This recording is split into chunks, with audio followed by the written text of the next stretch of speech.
মোৰ হাজবেণ্ডৰ লগত মোৰ বিয়াৰ পিছৰ পৰাই কিছুমান দিন পিছৰ পৰা সি মোক মাৰপিট কৰে, পইচা লাগে, ডিমাণ্ড কৰে। ফেমিলি মানুহবিলাকে মোক টৰ্চাৰ কৰি আছিলে, বহুত দিন ধৰি টৰ্চাৰ বৰদাস্ত কৰি আছিলোঁ। মোৰ ল'ৰা এটাও হ'ল, ল'ৰাটো হোৱাৰ পিছত সি মোক ড্ৰাগছ ল'বৰ কাৰণে জোৰ জবস্তি কৰে, মাৰপিট কৰে। ঘৰৰ পৰা 15 লাখ টকা আনি দিব লাগে। মই যেতিয়া ঘৰৰ পৰা 15 লাখ টকা আনি দিব নোৱাৰোঁ, মোক ঘৰত অহা যোৱা বন্ধ কৰি দিছে। মোক ইমান মাৰিছে, মোৰ মুখ ফাটাই দিছে, মোৰ ভৰিৰ আঙুল ভাঙি দিছে, সদায় সদায় টৰ্চাৰ কৰি আছিলে।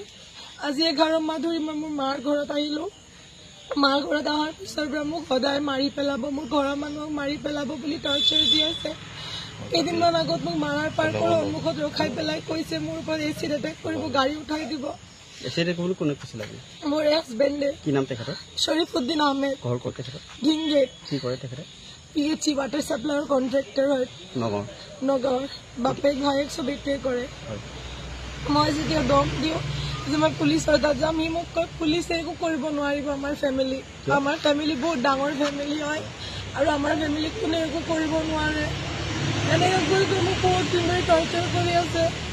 আজি 3 দিন আগত সি মোক এচিড এটেক আৰু মাৰ্ডাৰ কৰিব বুলি কোৱাৰ কাৰণে মই যেতিয়া ওমেন চেলৰ তাত গৈ পেলাই হেল্প লৈছোঁ, তাত ওমেন চেলে আনি সোধাৰ পিছত সি কৈছে এইবিলাক কৰা নাই আৰু কৈছেও সি নকৰে বুলি, বা নকৰা নাই বুলিয়ে সি ডাইৰেক্ট কৈছে। আজি যেতিয়া মই মোৰ ফেমিলিৰ লগত আছিলোঁ, মোক মানুহবিলাকে কল কৰি আছে যে মোৰ ফটো বেয়াকৈ এডিট কৰি পেলাই ইনষ্টাগ্ৰামত, ফেচবুকত মোৰ নামৰ একাউণ্ট বনাই ঢালি আছে।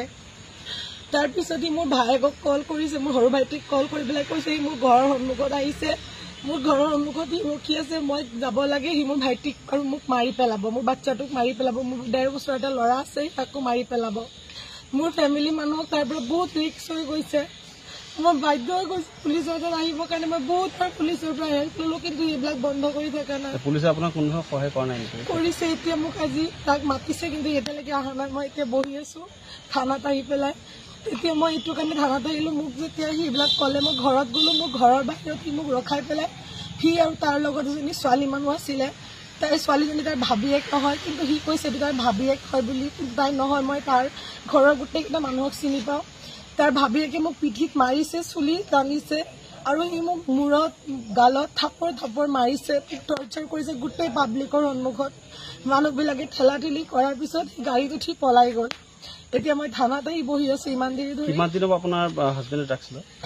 সি বিয়াৰ পিছৰ পৰাই লোৱা মই চাইছোঁ। মানে আগত যে মোৰ বিয়া হৈছিলে 2023 7 ফেব্ৰুৱাৰী, তাৰ আগৰ পৰাই সি লয়। মোক মানুহবিলাকে কৈছে আপোনাকো কৈছে ড্ৰাগছ ল'বৰ কাৰণে, ময়ো ড্ৰাগছ ল'ব লাগে, আৰু যদি মই ড্ৰাগছ নলওঁতে মোক মাৰপিট কৰে।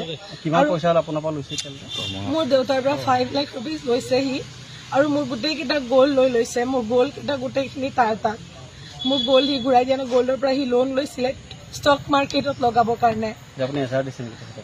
মই তাৰ ওপৰত কোৰ্টত মোৰ 2টা কেছ ফাইল কৰা আছে অলৰেডি, DV আৰু CR। মোৰ কেছ চলি আছে। যেতিয়া তাৰ ওচৰত কেছৰ নটিচ যায় সি এইবিলাক কৰা আৰম্ভ কৰি দিয়ে আৰু মোক বহুত টৰ্চাৰ কৰি আছে। এতিয়া মই কেতিয়াবা থানাত বহি আছোঁ, তাক ছাৰে মাতিছে, কিন্তু এতিয়ালৈকে অহা নাই। ইটাচলি। আপোনাৰ হাজবেণ্ড নামটো এবাৰ কৈ দিছে? শ্বৰীফুদ্দিন আহমেদ, ঢিংগেটৰ গ্ৰেজুৱেট স্কুলৰ লগত। আৰু ক'ত কৰে বুলি ক'লে? Water supply contractor, PHC Nagaon. Nagaon. ঠিক আছে।